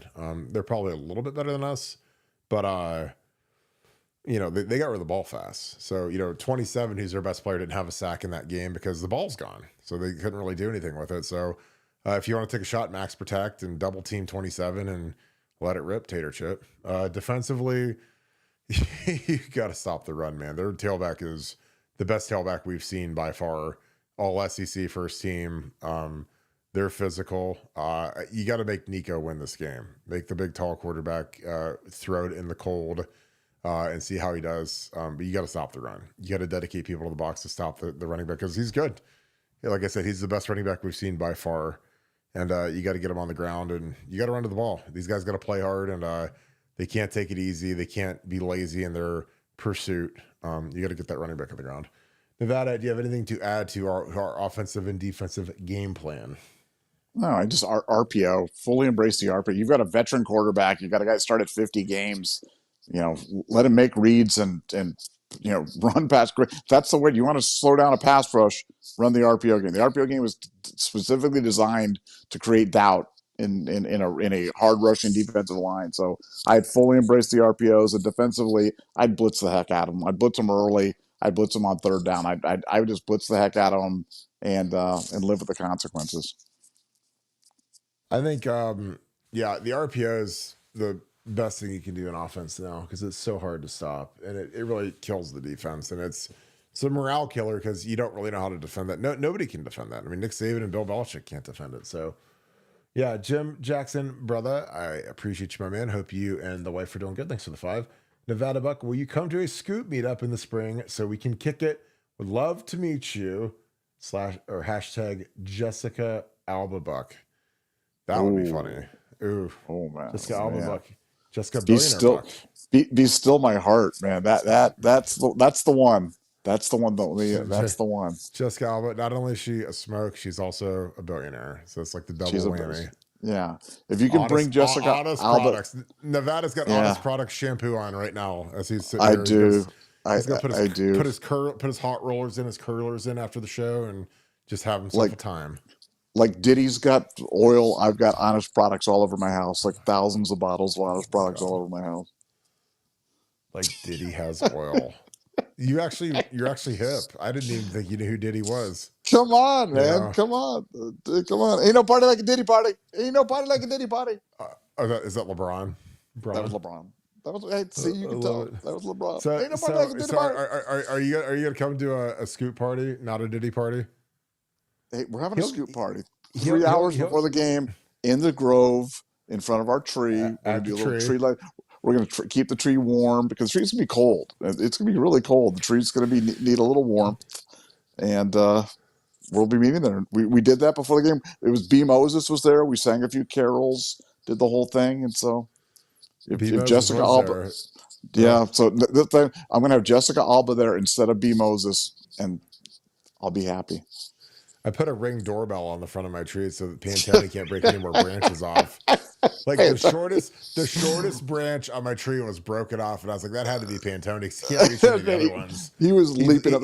He leaped up. Somebody gave him a boost. 5'1". He's like grabbing the lowest branch and ripping it down and stomping on it. And oh my god, I was like, that had to have been I'll him. show you. I'll show you, like, Kirk. I'll break a branch of your tree. Shaking his little fist at me. I'm like, no. It's like a little Keebler elf. He is. He could burrow a little hole in my tree and make it his own. Live in the tree.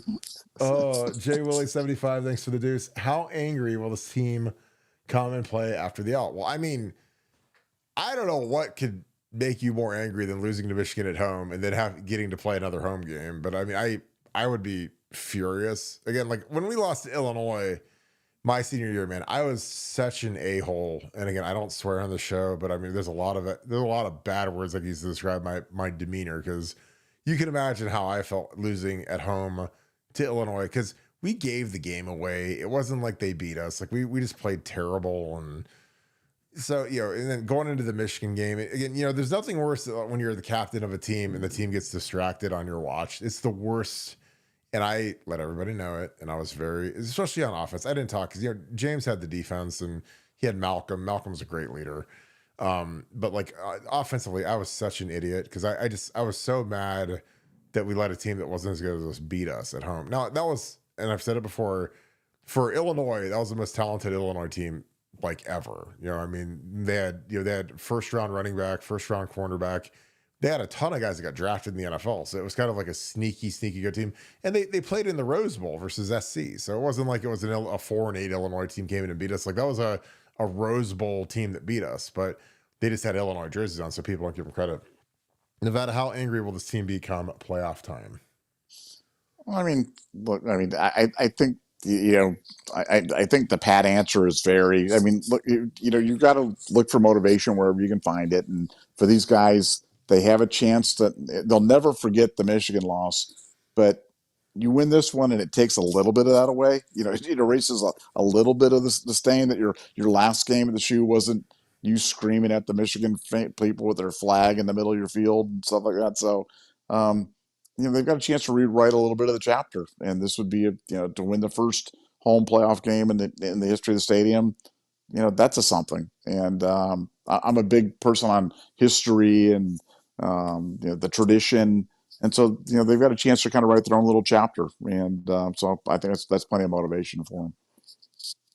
All right, JMatt217, thanks for the 5. Two questions, guys. If we lose, do we fire Ryan Day? Second, do you think we would be willing to go all in and bring back Urban? Example, the New York Mets and Juan Soto, Nevada OH. I oh I mean, Ryan really can't lose this game. I mean, this is a game like again, the type of loss matters. If we get boat raced at home by Tennessee, I think he's cooked. I think he's gone. I think that they have to find a way to get him out of here because he's beyond repair. And again, he looked like a defeated guy after that Michigan loss when he's standing on the field watching our guys fight. And his whole mantra is toughness and fight. And an actual fight happens, and he stands there and watches it, which is kind of like a microcosm of Ryan Day. But in reality, you better figure out a way to win this game because again, the donors they don't want to write a check for $35 million, but they're close to it, And if they get blown out in this game, it's not going to be good for Ryan. Would we go all in on Urban? Yeah, I mean, there's a lot of guys that want Urban back that have real say in the process because, again, Urban can deny it, and I'm sure he'll deny it, and he'll say, "I have the best job in the world working for Fox, making $2 million a year." But if Ohio State comes at him with $15 million a year over 4 years or 5 years, I mean, he's only 62 years old. He's not, or no, he's 60. Kirk Yeti, who just got an 8-year extension, is 62. So you guys are good at math. And Bill Belichick just got a 3-year, $30 million deal at 78 years old to be the head coach at North Carolina when he's never coached in college before. So again, I mean, you never say never when it comes to money and Urban and whatever, because again, Urban, he signed that huge deal with the Jaguars, but he only got through half of the first season out of the 6 seasons on the deal. So he signed for $84 million, but he probably saw $3 or $4 million. And then the rest of it all went the way of the dodo. Shad Khan is not paying that out. And I don't know how the arbitration ended up, but I know it was expensive. So I know Urban likes making $2 million and living life, but if you gave him, I mean, he would want, the thing about Urban is he would want a certain level of guaranteed NIL money. It'd have to be 20 to 25, $30 million a year. And then you have to pay him, you have to give him the biggest staff. So Urban would have an incredible amount of leverage. But that being said, people are tired of losing to Michigan, so for Urban to show up and make some of these guys in the Woody Hayes actually have to work hard again, I think would be great.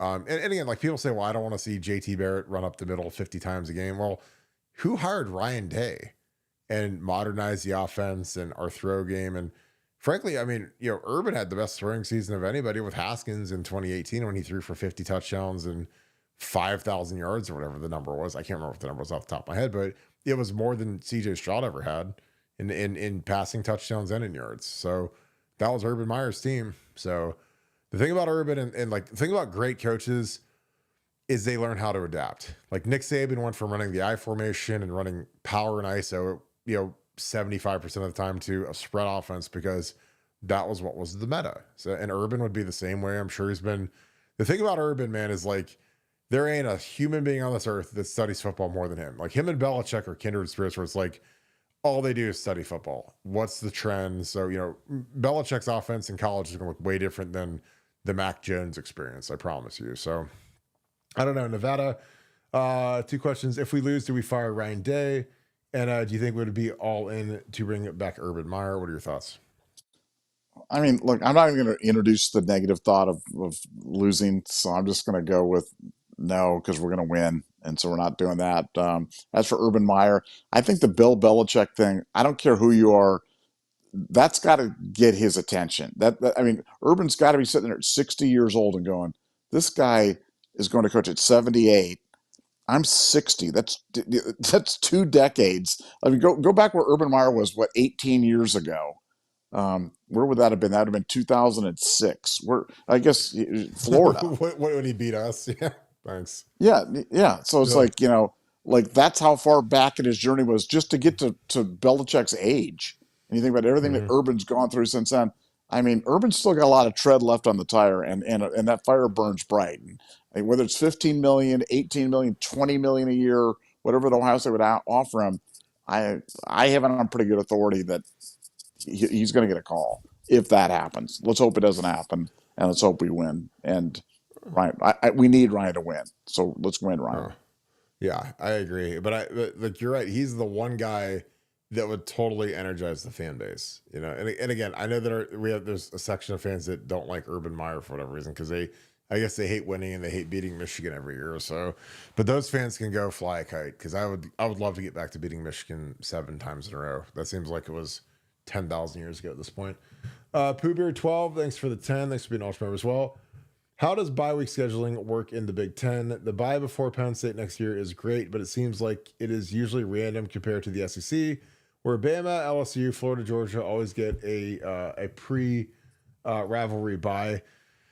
I think ours is just kind of odd. You know, I think that if I ran the Big Ten scheduling, if a team had to do like a major flight from West to East Coast or East to West Coast, like I'd probably try to schedule a bye, especially if it's West to East. Like after, like if Rutgers has to play at Oregon, I try to give them a bye afterwards because that flight home has got to be 7 hours long, and you're going to get home at 9 in the morning, and you're going to be spent for like 2 days trying to recover from that. So, but I don't know if there's any rhyme or reason to what they do. It's nice that we have a bye week leading into Penn State, but I don't think that there's like a dedicated leading into this rivalry game, you get a bye week like the SEC. And again, the SEC is light years ahead of us when it comes to scheduling, and we've talked about that ad nauseum. But what are your thoughts about it? Is there anything that the Big Ten does from a bye week perspective that is consistent to you? No, just the travel stuff they're taking into consideration, especially now that we've kind of got the coast to coast conference, which is really kind of a unique situation. So I think there's trying to schedule the buys around that stuff as opposed to rivalries. But I agree with you. The SEC's light years ahead of the Big Ten in terms of scheduling. The 11th week Mercer, cheesy game bye, effective third bye, or whatever you want to call it, is scheduling genius. And it's just another example. People hate to hear that it means more or whatever, but they're just better at it. They're just they're just better at it because they're not playing down there, man. They're playing to win, and they do a really good job on it. But so we could take a few tricks from them for sure. Yeah. Pooh Bear 12, thank you for the 10. Fun fact, Country Roads is actually about Western Virginia, not West Virginia. Blue Ridge Mountains are entirely in Virginia. Shenandoah River is 90% in Virginia. People in West Virginia are too dumb to know this. Pooh Bear always bringing the facts. I did not know that in Nevada. But again, I also not a huge John Denver guy. But well, no, wait a second. Wait. Doesn't he actually say West Virginia, Mountain Mama? He actually says West Virginia.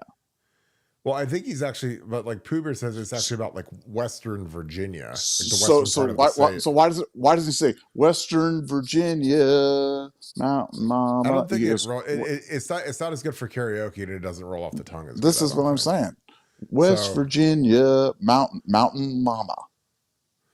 Well, Pooh Bear is. I'm not arguing with Pooh Bear. Yeah. I'm not. I know he knows. He knows what he's talking about. But Dr. Pooh Bear is pretty smart. I'm just Dr. Pooh Bear is very smart. Yeah. Kim's like, do you want to get snipped? Doesn't Pooh Bear do that? I was like, I don't know if I want someone in the chat to be snipping me. That'd be like a little. Dude, we do a live stream on that. A live stream, we just in severe pain. Oh my God, that would be entertaining. You guys want to talk? You have to be talking about me needing some super chats. Jesus.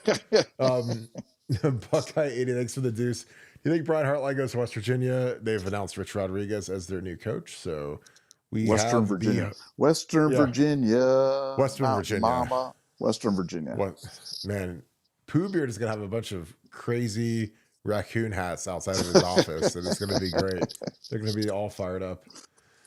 Pedro's Lucario, thanks for the deuce. You think we're getting Mansour Delane, the brother of Fahim Delane? I don't know. I think it really depends on what Davison does. If Davison bolts, then I think we've got a shot at this kid. If not, probably Oregon. Davison has to figure out what he wants to do, and we have to figure out what we want to pay Davison for maybe a 4th year, but Davison might be out the door. I don't know. That's what it really comes down to, because we need another corner, and he's a really good corner, so he's got a year left of eligibility, so I think we'll see how that goes. If I was him, I'd love to play with my brother, though. I think that'd be great. Beach Buck, thanks for the 5. Ryan Day coached a great game against Georgia as an OC, but not as a head coach. Worst fourth quarter coach. Why is that?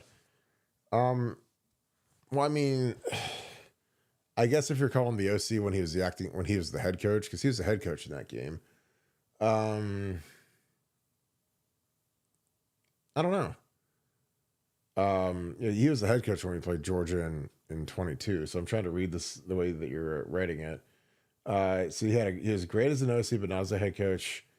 Why is that? I mean, I don't know. I mean, we missed a field goal. Again, I think that it's amazing how having a kicker makes this a whole different conversation, but we just haven't had one since Ryan's been there. We haven't had an NFL level strong-legged kicker for some reason, so he gets to deal with that. I don't know. Like I said, we had some tremendously bad luck with Marvin getting knocked out of the game. Like, it literally killed our entire offense, and then we missed the field goal at the end. So it just wasn't our night.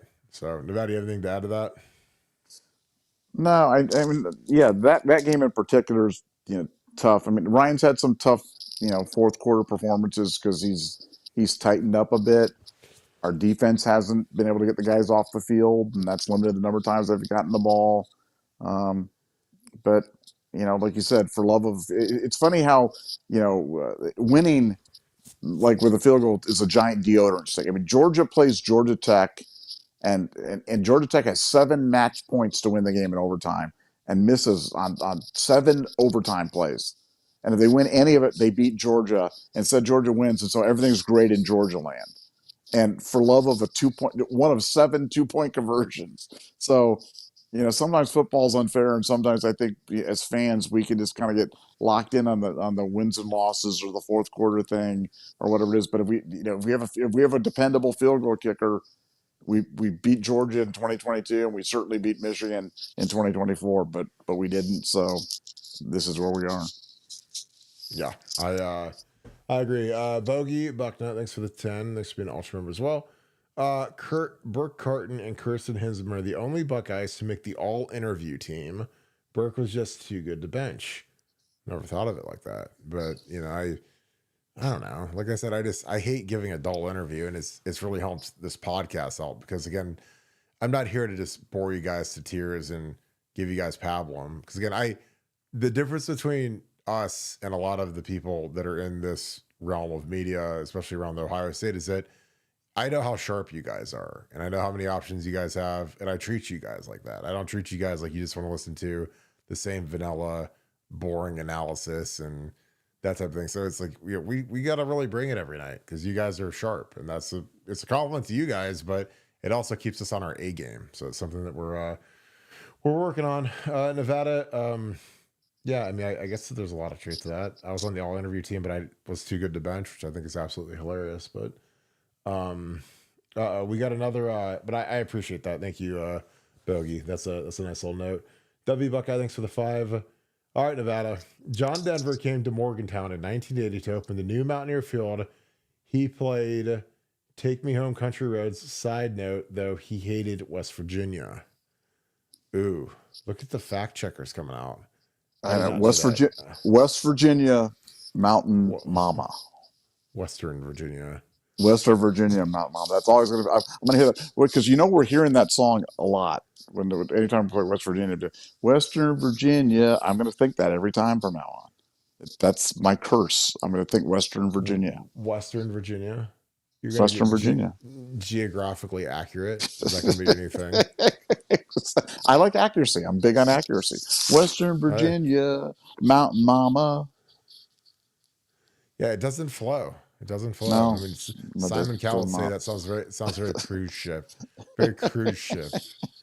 That's like my favorite line ever. You sound like a cruise ship singer. Very cruise ship. Not very delicate and delightful. I like the wedding singer.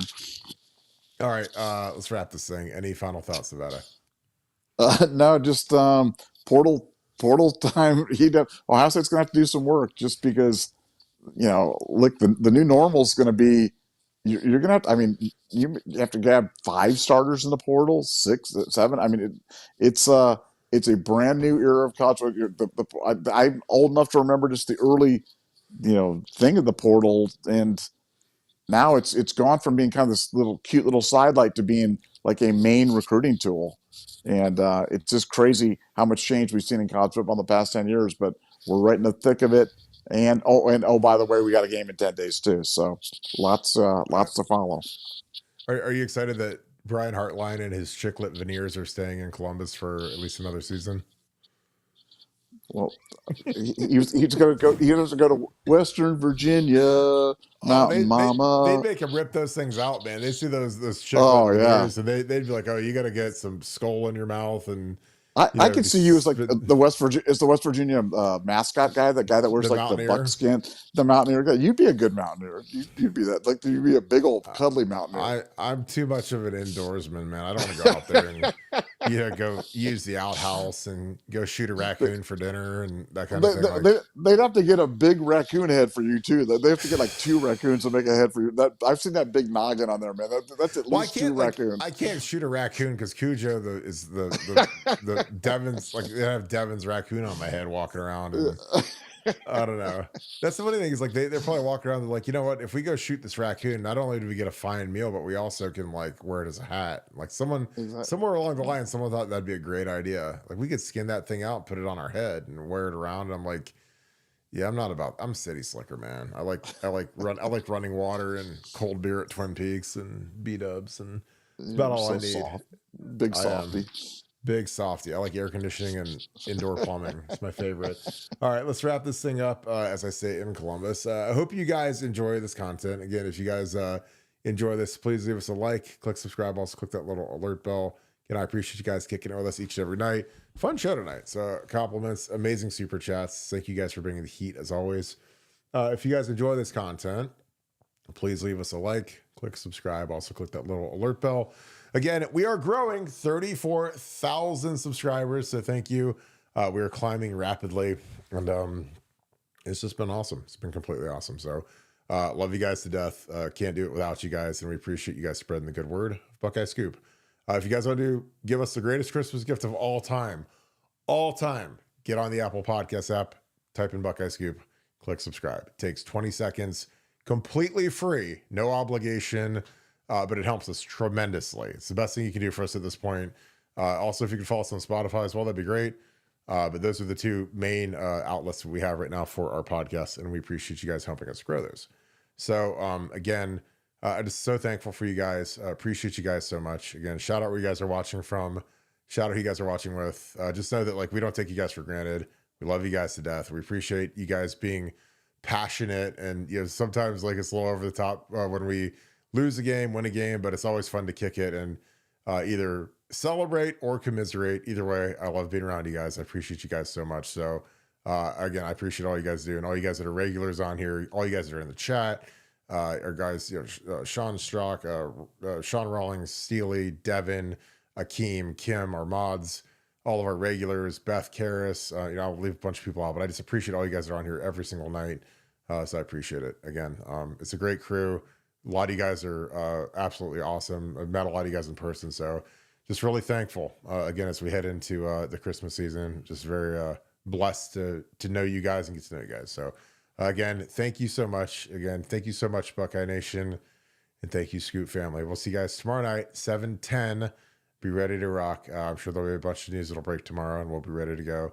So you guys have a great rest of your night. Go Bucks.